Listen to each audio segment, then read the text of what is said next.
The Brooklyn International High School is a New York City Department of Education public school that has students from, I believe, over 20 different countries, speaking 20 different languages or more.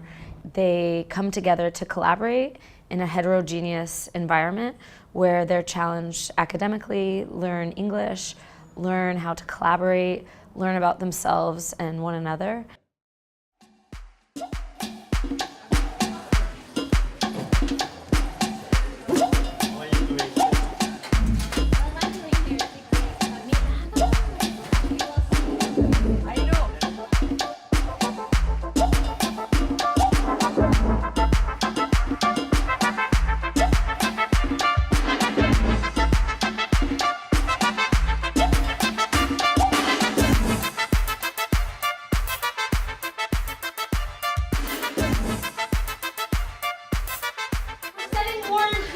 What is the name of the dance?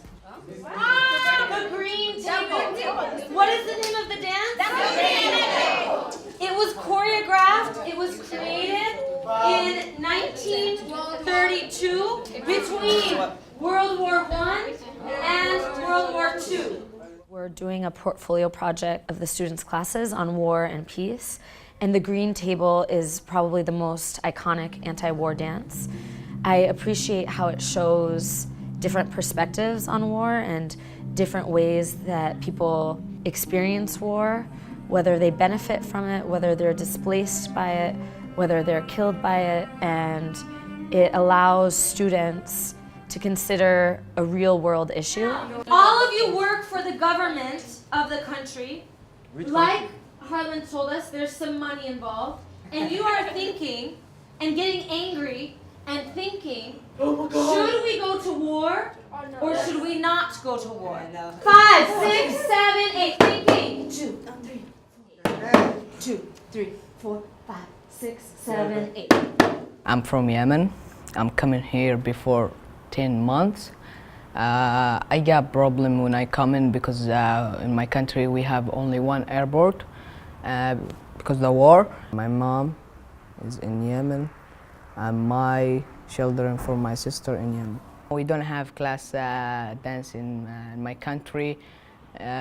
Only we have the dance when someone is married.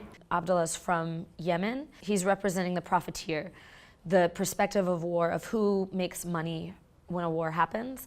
And so he's talking about US involvement in arms sales and that effect on Syria and Yemen, where he's from. And he's coming to my country and he got like every day 3 bombs or 4 bombs.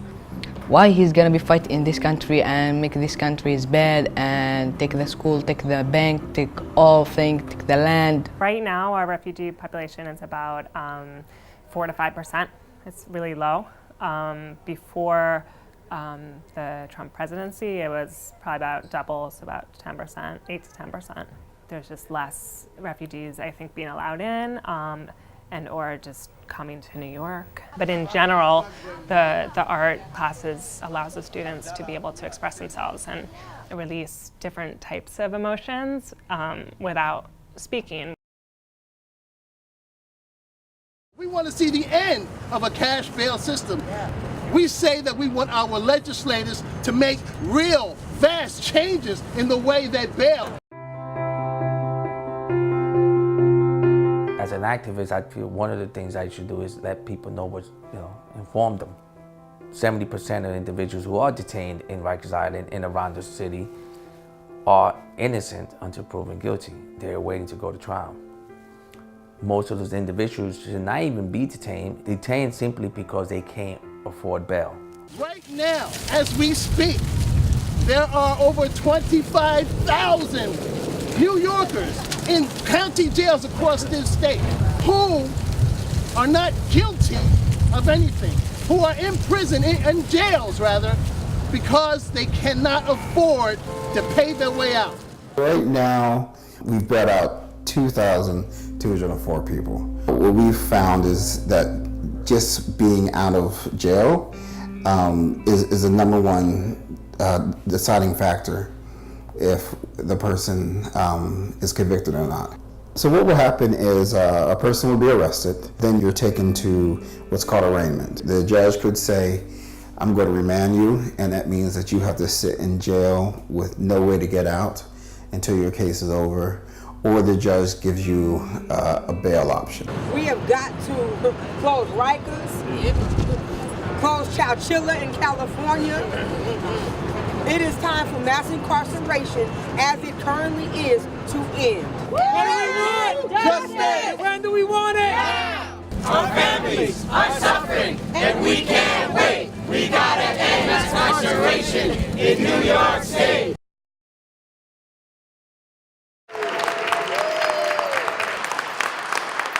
And what kind of tradesperson are you going to be? Well, my name is Dwayne Towns, and I'm the lead instructor for Pathways to Apprenticeship, otherwise known as P2A. We interview prep. We call those soft skills. We ask particular questions. Why should this company hire you? What past experience will you bring to this particular job that you're looking for now? We created a class for either 4 or 5 weeks, and at the end, if someone finishes our class, unions can interview us. We have helped 232 people get admitted into the trades. Did the boycott stop? No. No. Boycott didn't stop for a month. 381 days. Think about that. Not one black person rode a bus in Montgomery. I'm a 32-year-old black male incarcerated for 8 years of my life. Still in an environment where, you know, there's a lot of poverty and stuff, but this is a program that's showing me a different way, you know, a different outlet, different ways to be able to take care of my family, provide for myself without having to subject myself back to incarceration. There are far too many people imprisoned in our country, and people coming home have skills, determination, and a lot to offer our society. And they should be given the opportunity to do that work and live their lives.